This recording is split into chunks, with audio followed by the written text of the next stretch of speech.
Good afternoon, and thank you again for joining me. My name is Greg Helmick, the Regional Emergency Coordinator for the state of Vermont.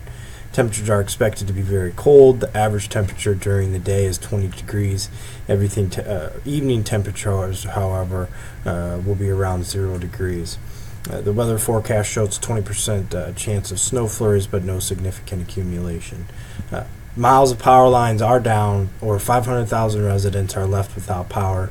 Resources are low, if not depleted. Local and state budgets have been exhausted. A state of emergency has been declared, and additional support is en route but has been delayed due to the conditions of the roads. The director of FEMA will be visiting the city of Burlington, Vermont. He will arrive at Ethan Allen Air Force Base in 7 days and meet with emergency management officials and review the NIMS. He will also visit downtown Burlington to view the damage and meet the citizens. This visit will attract a massive amount of media attention. The coverage will be televised across the country and internationally. Road conditions have limited the deployment of the National Guard. Only the main highways and downtown streets have been cleared. Crews are making some progress on the side streets. However, a list of priority roads for clearing has been received. Shelters are available for about 10,000 people. These shelters are filling up quickly, and unfortunately the estimated need for shelter could go up to 25,000. Small fights and thefts are occurring at the shelters. Request has been made for 3 police officers to be present at each shelter. The American Red Cross is sending supplies to Ethan Allen Air Force Base in 24 hours. They will need 12 box trucks to get the inventory out to the shelters. Volunteers and group charity organizations wishing to donate should contact the mayor to get specifics on how they can help and where they should send donations. Farmers are concerned also about the thousands of dead farm animals on their property. They want to know if the public officials have identified a collection point. They are looking to the region. They are looking to me to address the issues, and we are looking at those. Health authorities say that the Fletcher Allen and Vermont Children's Hospital are running on backup generators. They have about fuel to last 24 hours and have requested additional fuel. Blood supplies are running low at hospitals. There's a strong need for all blood types. In addition, hospitals are being inundated with calls from citizens looking for missing family members. Hospital staffs are unsure as to whom they should direct the calls to. Hypothermia and cardiac arrest cases from shoveling snow are also on the rise. They request that public officials make them aware of these risks. Hundreds of reporters from around the country and Canada are en route to Burlington to cover the developing story. Media outlets are contacting the mayor's office requesting interviews. These reports of news crews setting up equipment in work zones designated for Velcro employees. The media is filming and interviewing workers. This is interfering with the progress of the workers that the workers are trying to make. TV ratings for this event are very high. The media wants to have updates every hour. Manpower, supplies, and equipment are arriving.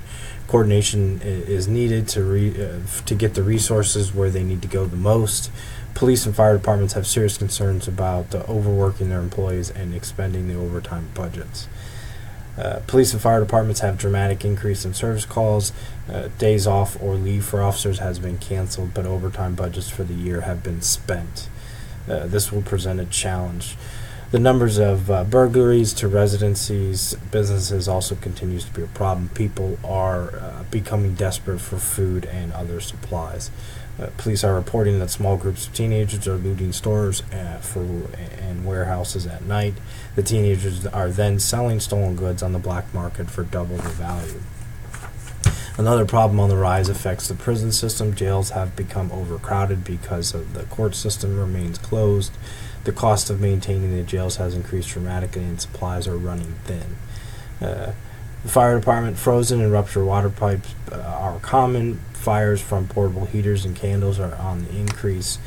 Deaths from carbon monoxide intoxication continue to be a major concern.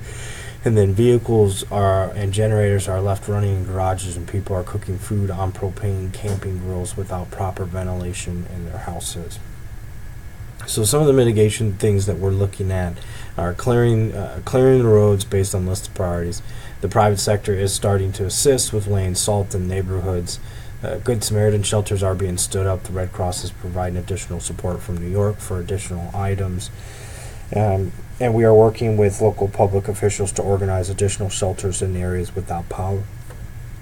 Shelter plan has been put in place, and the emergency assistance request has been received by New York. New York is gathering resources to provide support. New York is providing police officers, and once the National Guard is mobilized, shelters will have a minimum 3 personnel designated for security, and this will hopefully alleviate the concerns that police chiefs are having with overworking their staff. New York so we are organizing routine trips to Air Force Base, and will contact U-Haul about using their trucks from their stores in their 2 stores in Burlington to make the runs. The mayor's office in Burlington is designated for taking calls from volunteers and people that want to donate, also people looking for their family. Donations being shipped should be shipped directly to the post office in Burlington. Red Cross is organized distribution across the state from there. Some goods may be shipped to the Air Force Base and flown to parts of the state. We're working with the Vermont farming community to organize cattle trucks for evacuating living livestock and remove dead animals. FEMA has shipped additional generators to the Air Force Base, and fuel is coming from ExxonMobil. A refueling truck will be located in the vicinity of the shelters and the hospitals for those running on generators, so that way they have enough fuel. We're asking residents at shelters without injuries, which could prevent them from giving blood, to donate blood. We have also contacted New York about getting flood blown to various hospitals. Residents should call the Burlington Mayor's office to look for family members. The EOC in Burlington will keep track of all missing reports. Residents should not shovel or be outside for more than 15 minutes. Residents with heart conditions should avoid shoveling. Communications to the public will be coordinated through calls, TV, radio signs, on-road social media, and emails. Questions to the public or official emergency personnel should be directed to their local public affairs office. People should try to be positive and provide information needed by the public if interviewed. I will talk with the public or the media every hour. A final notice is going to the media about parking on streets. Crews that get in the way of Velco or clearing of the roads could result in a fine. The NIMS. NIMS has been activated with myself serving as the incident commander. NIMS is a comprehensive national and statewide approach to manage this incident.